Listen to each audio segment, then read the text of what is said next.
listen, don't margin. Who cares? If you tell me that you missed the 7 because you were struggling on margin, I'm going to say, Vince, you had bigger problems, my friend. 3 or 4 questions on margin. They're very straightforward. You know, my lecture is called Don't Overdose on Margin. They're very straightforward. You should know documentation. You should know that the mandatory pieces of the margin agreement are the credit agreement, which tells you that you understand, Vince, that you're borrowing money. The hypothecation agreement, that Vince tells you understand you're pledging your securities as collateral for the loan, and therefore your securities are going to be in street name. And then you should know the loan consent form is where we say, Vince, can we lend your securities to our other customers who wish to go short? And, you know, you say, well, Dean, I don't think it's in my best interest to help people short a security I'm long. I go, it's not.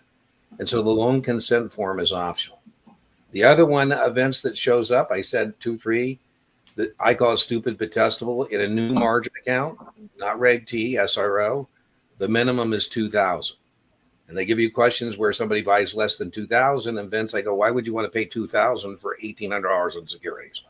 So you buy less than 2 in a new account, you pay in full. Between 2 and 4, you pay 2, and then there's no trick and play. I would definitely know the 25%. That's minimum maintenance, again, set by the SRO, 30% for shorts. And then the other thing I would know is that the house requirement can be more stringent. And Reg T is set by the Federal Reserve Board. Right now it's 50%. And I would know we're not going to lend you money to buy new issues. So this is all recognition kind of stuff.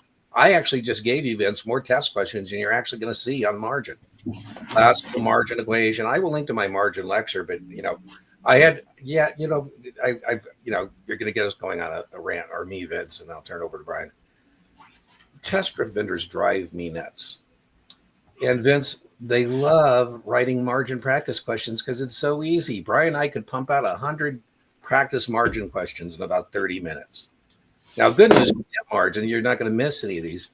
I literally, Vince, had somebody using Past Perfect by her employer, and they wouldn't let her move on until she got a 90% in every Past Perfect unit, including margin.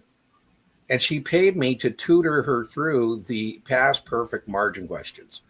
Vince, she gave me, it's a waste of your time, but she gave me permission to put that tutoring session up on my channel, and you can find it under Coaching Tutoring Replays. I called it Margin Questions from Hell. And what I felt really bad about, Vince, is she's spending the resources on me to work questions that she's never, ever going to see on the Series 7. Your thoughts, Brian, on margin? 3 questions. There you go.